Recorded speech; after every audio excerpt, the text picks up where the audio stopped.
сәлеметсіздер ме, құрметті оқушылар? Бүгінгі музыка сабағына қош келдіңіздер. Бүгінгі сабағымыздың тақырыбы ұлы дала сал серілері. Балалар, сендер бүгінгі сабақта атақты Біржан Салдың өмірімен танысып, әндерін орындауды үйренесіңдер. Және де сал сөзінің мағынасын білетін боласыңдар. Балалар, мына суретке қараңдаршы. Бұл суреттен біз кімдерді көріп тұрмыз? Дұрыс айтасыңдар балалар. Бұл суреттен біз Абай Құнанбаев, Ақан Сері және Ахмет Жұбанов атты атақты тұлғаларымызды көріп тұрмыз. Балалар, сендер қалай ойлайсыңдар? Бұл тұлғалар қалай атақты болды? Олардың атақты болуына қандай қасиеттері әсер етті екен? Жарайсыңдар балалар, өте дұрыс айтасыңдар. Бұл тұлғалар өздерінің еңбекқорлығының арқасында, өнерге деген қызығушылығының арқасында еліне танымал болған.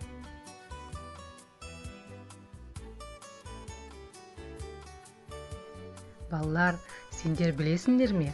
Қазақ даласында өзінің әншілік өнерімен сал сері атанған атақты тұлғалардың бірі Біржан Сал екен. Біржан Сал Қожағұлұлы әнші ғана емес, ақын және композитор. Ол Көкшетау өлкесінде дүниеге келген. Оның Айтпай, Ләйлім Шырақ, Теміртас, Он саусақ әндері халық арасында кеңінен таралған. Біржанның өнерін қадірлеген халық оны Біржан Сал деп атаған екен. Ал енді балалар, Біржан Сал Қожағұлұлының өмірі жайында және де шығармашылығы жайында қысқа ғана бейнероликті бірге тамашалайық. 19 ғасырдағы қазақ халқының мәдениеті мен әдебиеті тарихынан ерекше орын алатын ірі ақындардың бірі Біржан Сал Қожағұлұлы 1831 жылы дүниеге келді. Ақынның өз әкесі Тұрлыбай момын шаруа адам болған. Ал Біржанды жастайынан бауырына басқан атасы Қожағұл ел ішінде шешендігімен танылған адам екен. Немересіне ауыл молдасынан хат танытып, өзінің өмірлік тәжірибесін үйреткен де осы атасы болатын. Біржан маған әлі күнге бүлкілдеп соғып жатқан жарықтық көкшенің жүрегі секілді, мәңгі тозбайтын рухы секілді, әруағы сияқты. Нұрғали Нүсіпжанов.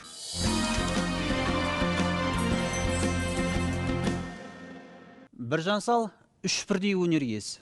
Асқақ үнді ақын, сазгер, әнші. Ол қазақтың әншілік, орындаушылық өнерін дамытып, халық музыкасын өз шығармашылығымен биік белеске көтерген аса дарынды халық композиторы.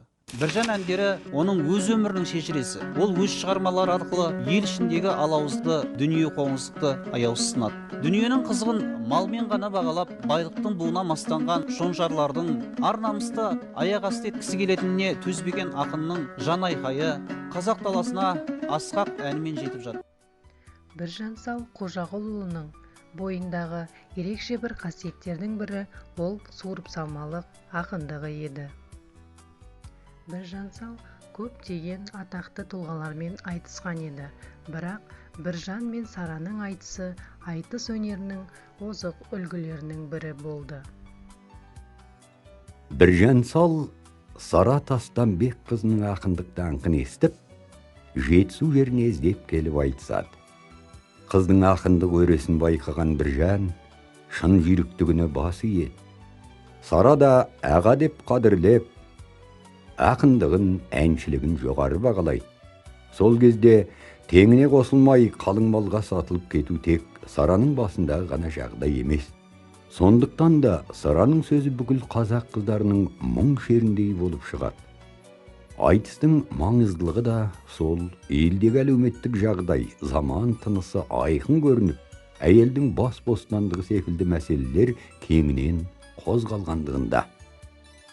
Біржан мен Сара айтысы кеңес кезеңіне дейінгі осы өнердің ішінде көркемдік қуаты жоғары жыр додасының бірі. Мұны өлеңнің мінсіз құрылысы, буындардың, бунақтардың сәйкестігі, ұйқастардың үйлесімділігі секілді айтыс пішінін құрайтын бөліктер айқын аңғартады. Айтыс мазмұнын аша түсетін әдеби тілді құбылту, ажарлау, айшықтаудың алуан түрлі тәсілдері шебер қолданылған. Мәселен, Біржан: «Қанды көз май жеп алғыш ақиықпын, сен түгіл қасқыр көрсем бірақ шайнар» деп өзін қыран бүркітке теңесе, Сара: «Қамысты терең көлдің соқсырымын, қаңғыған ілдірмеймін қаршығаға» деп өзін кез келген жыртқыш құсқа алдыра қоймайтын сақ құс соқсыр үйрекке балайды. Яғни ақындар өз өлеңдерінде көркемдік бейнелеуіш құралдарды мақсаттарына сәйкес іріктеп, шебер пайдалана білген. Мінекей балалар, біз бүгін Біржан Сал Қожағұлұлының өмірімен, шығармашылығымен таныстық. Ендігі кезекте балалар, Біржан Сал Қожағұлұлының 10 саусақ әнін тыңдап, бірге орындап көрейік.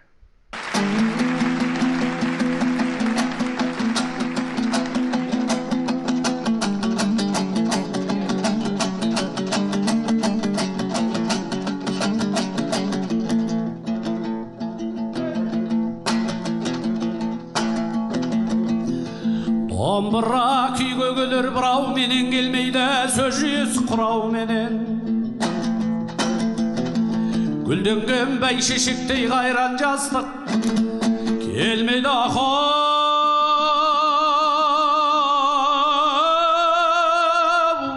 Қайтайланып сұрау менен ал он саусағын бір баспай, жүрмін қалай жер баспай, шейін тойдың ішінде ән саламын осылай.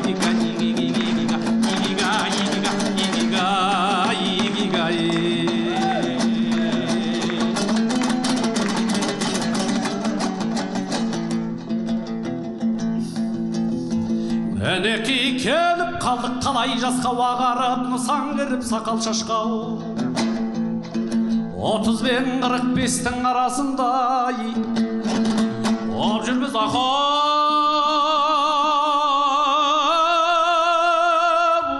Сөзім орта кәрі жасқа ал он саусағын бір баспай, жүрмін қалай жер баспай, шейін тойының ішінде ән саламын осылай.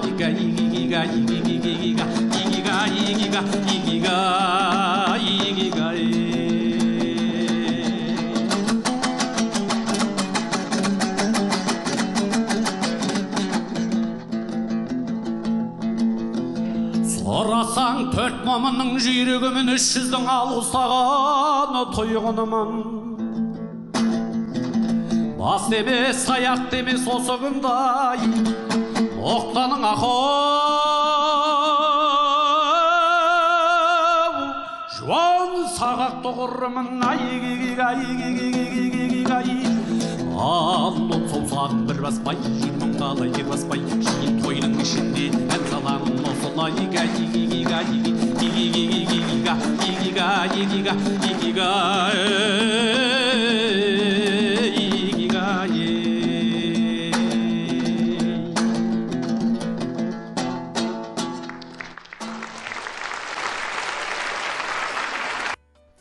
Осымен балалар, бүгінгі сабағымыз аяқталды. Бүгінгі сабақты жақсы түсінген болсаңдар, өздеріңді сен нотасына қойыңдар. Егер де сабақта аздап қиыншылықтар болды десеңдер, өздеріңді соль нотасына қойыңдар. Егер де сабақты мүлдем түсінбедім десеңдер, өздеріңді ми нотасына қойыңдар. Балалар, мен сендерді бүгінгі сабақты жақсы түсінді деп ойлаймын. Сау болыңдар.